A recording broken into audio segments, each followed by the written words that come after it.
Hello everyone. ये हमारा चौथा वीडियो होगा सेल डिवीजन और सेल साइकिल के लिए। तो चलिए अब हम अपनी बात को आगे बढ़ाते हैं। तो अभी तक हमने देखा था कि इंटरफेज के जो G1 और S फेज़ हैं उसमें जो सेल था वो अपनी साइज़ को बढ़ा रहा था, फिर सेल ऑर्गेनल्स को डुप्लीकेट कर रहा था सिवाय माइटोकॉन्ड्रिया, क्लोरोप्लास्ट और सेंट्रियोल को। उसके बाद डीएनए पॉलीमरेज प्रोटीन बना रहा था। फिर उसके बाद आ रहा था एस फेज़ जिसमें सेल अपने अंदर हिस्टोन प्रोटीन का फॉर्मेशन कर रहा था, फिर डीएनए को रेप्लिकेट कर रहा था और सेंट्रियोल सेल ऑर्गेनल का डुप्लीकेशन कर रहा था। राइट, अब हम इंटरफेज के आखिरी फेज़ को देखेंगे और वो आखिरी फेज़ है G2 फेज़। आखिरी फेज़ कौन सा है? G2 फेज़ या गैप फेज़ 2। और इस फेज़ में क्या होता है कि जो सेल है, cell synthesizes tubulin protein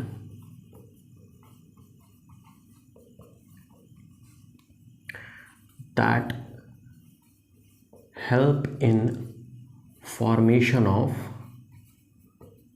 spindle fibers,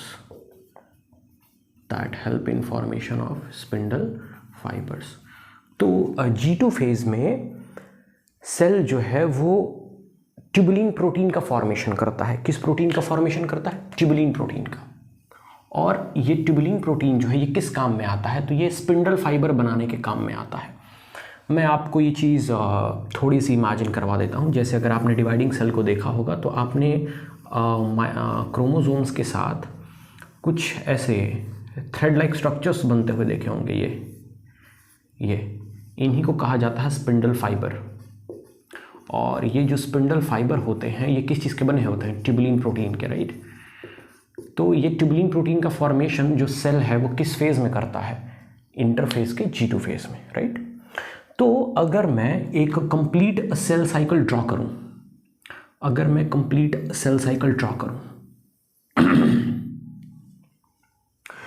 तो किसी भी सेल साइकिल का 95% से ज़्यादा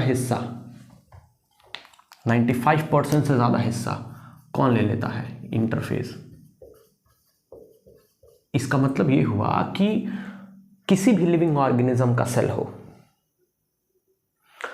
उसकी जो सेल साइकिल होगी उसका मैक्सिमम हिस्सा प्रिपरेशन में चला जाएगा, इंटरफेज में चला जाएगा। राइट, अच्छा, और सिर्फ 5% हिस्सा एम फेज। राइट, तो हमने पढ़ा था कि सेल साइकिल के दो फेजेस होते हैं, इंटरफेज और एम फेज। इंटरफेज में सेल अपनी प्रिपरेशन करता है और एम फेज में सेल फाइनली डिवाइड करता है माइटोसिस या मियोसिस वाले तरीके से। अब हमने ये देखा कि सेल साइकिल का 95% से ज़्यादा वक्त कौन ले लेगा? इंटरफेज। राइट, अच्छा जी, अगर हम इसको ह्यूमन के सेल साइकिल के रेफरेंस से समझें तो ह्यूमन की सेल साइकिल पूरे कितने घंटे की होती है? 24 घंटे की होती है। उस 24 घंटे के वक्त में इंटरफेज कितना घंटा ले लेता है? 23 घंटा। और सिर्फ 1 घंटा में सेल डिवाइड करता है या एम फेज में पार्टिसिपेट करता है। इसका मतलब ये हुआ कि ह्यूमन की कोई भी सेल 23 घंटे में अपने आप को प्रिपेयर करती है और 1 घंटे में डिवाइड कर जाती है, चाहे वो माइटोसिस वाले तरीके से डिवाइड करे या फिर वो मियोसिस वाले तरीके से डिवाइड करे। और अगर हम बात करें तो G1 फेज होता है 11 घंटे का ह्यूमन सेल का, एस फेज होता है 8 घंटे का और G2 फेज होता है 4 घंटे का, टोटल 23 घंटे। ओके, तो अगर हम ह्यूमन सेल साइकिल को ड्रॉ करें तो G1 फेज,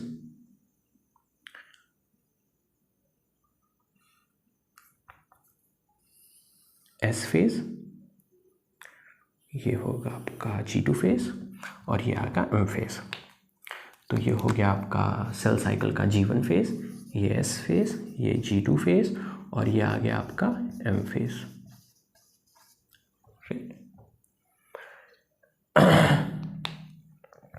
तो ये हो गई कंप्लीट सेल साइकिल, है ना। तो कोई भी अगर न्यूली फॉर्म्ड सेल है, कोई भी नई सेल अगर ह्यूमन बॉडी में बनी है या किसी भी लिविंग ऑर्गेनिज्म की बॉडी में बनी है तो वो तुरंत अपना G1 फेज पूरा करेगी, फिर S फेज पूरा करेगी, उसका G2 फेज पूरा करेगी और फिर M फेज पूरा होते ही वो सेल क्या कर जाएगा, फिर डिवाइड। ओके, अच्छा, अब अगर मान लीजिए मैं आपसे सवाल पूछूं कि G1 फेज और G2 फेज के बीच में क्या आता है, G1 फेज और G2 फेज के बीच में क्या आता है, तो इसका जवाब होगा S फेज। उसका जवाब क्या होगा, S फेज, है ना। तो G1 और G2 के बीच में देखिए आपके दिमाग में आ रहा हो कि M फेज भी हो सकता है, S फेज भी हो सकता है, लेकिन सेल साइकिल की अगर हम बात करें तो सेल साइकिल के रन होने का डायरेक्शन ये है ना, तो इसका मतलब ये हुआ कि फिर हम इस एंगल से सोचेंगे तो G1 और G2 के बीच में कौन आता है, S फेज, और तो उसी प्रकार से G2 और G1 के बीच में कौन आता है, G2 और G1 के बीच में कौन आएगा, G2 और G1 के बीच में कौन आएगा, M फेज। कौन आ जाएगा, M फेज, क्योंकि सेल साइकिल की रनिंग डायरेक्शन ये है। ओके, अच्छा जी, अब एक और अच्छी बात समझ लीजिए कि क्या ह्यूमन की बॉडी के अंदर बनने वाला कोई भी नया सेल या दूसरे किसी लिविंग ऑर्गेनिज्म की बॉडी के अंदर बनने वाला नया सेल क्या सिर्फ डिवाइड करता है, तो इसका जवाब है नहीं। सेल एक टर्म होता है सेल डिफरेंशिएशन, एक टर्म क्या होता है, cell differentiation. Cell differentiation, cell differentiation में क्या होता है कि सेल डिवाइड नहीं करता है, डिवाइड करने के बजाय सेल अपने आप को मॉडिफाई कर लेता है किसी पर्टिकुलर फंक्शन को परफॉर्म करने के लिए। तो cell modifies itself to perform a particular function,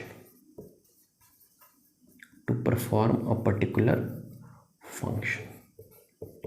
अब इस चीज को आसानी से समझिए, जैसे आरबीसी जब नया नया बनता है ना, आरबीसी जब नया नया बनना होता है, यानी कि जब वो इमेच्योर आरबीसी होता है तो उसका शेप सर्कुलर होता है, लेकिन जो मैच्योर आरबीसी होता है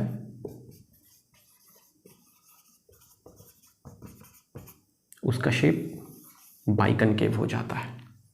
इसका मतलब देखिए, जो न्यूली फॉर्म्ड आरबीसी है, जो बेसिकली इमेच्योर आरबीसी है, नया नया बना है, तो ये डिवाइड करने के बजाय ये अपने आप को क्या कर ले रहा है, डिफरेंशिएट कर ले रहा है। और डिफरेंशिएशन का मतलब क्या होता है, when a cell modifies itself to perform particular function. ये अपने आप को मॉडिफाई क्यों कर रहा है, क्योंकि उसको फंक्शन परफॉर्म करना है। फंक्शन क्या परफॉर्म करना है, गैसियस एक्सचेंज करवाएगा आरबीसी, राइट। अच्छा, अब सवाल ये है कि सेल ये कब डिसाइड करता है कि उसको डिवाइड होना है या डिफरेंशिएट होना है, राइट। कोई भी न्यूली फॉर्म्ड सेल अगर है बॉडी के अंदर, तो वो कब डिसाइड करता है कि उसको डिवाइड करने के बजाय डिफरेंशिएट करना है, तो वो डिसीजन लिया जाता है G1 फेज के पूरा होने के बाद।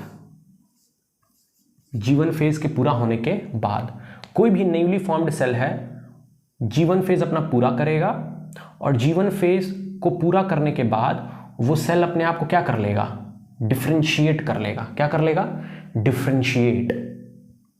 ओके, अच्छा, और अगर कोई सेल S फेज में एंटर कर गया, इसका मतलब यह है कि अब उस सेल को डिवाइड करना ही पड़ेगा, वो डिफरेंशिएट नहीं कर सकता। इसका मतलब यह हुआ कि G1 फेज के कंप्लीट होने के बाद यह डिसाइड होता है कि सेल को डिवाइड करना है या डिफरेंशिएट। अगर किसी सेल को डिफरेंशिएट होना हो, यानी कि अगर उसको G0 फेज में जाना हो, G0 फेज में जाने का मतलब यह हो गया कि सेल अब डिफरेंशिएट कर चुका है। तो अगर किसी सेल को G0 फेज में जाना है तो उसको सेल साइकिल को एग्जिट करना पड़ेगा। सेल साइकिल को क्या करना पड़ेगा, एग्जिट करना पड़ेगा। इसका मतलब यह हुआ कि जो डिफरेंशिएटेड सेल होती है, जो डिफरेंशिएटेड सेल होती है वो किस फेज में होती है, वो होती है G0 फेज में। और G0 फेज को एक और नाम देते हैं क्विसेंट फेज, एक और नाम हम देते हैं क्विसेंट फेज।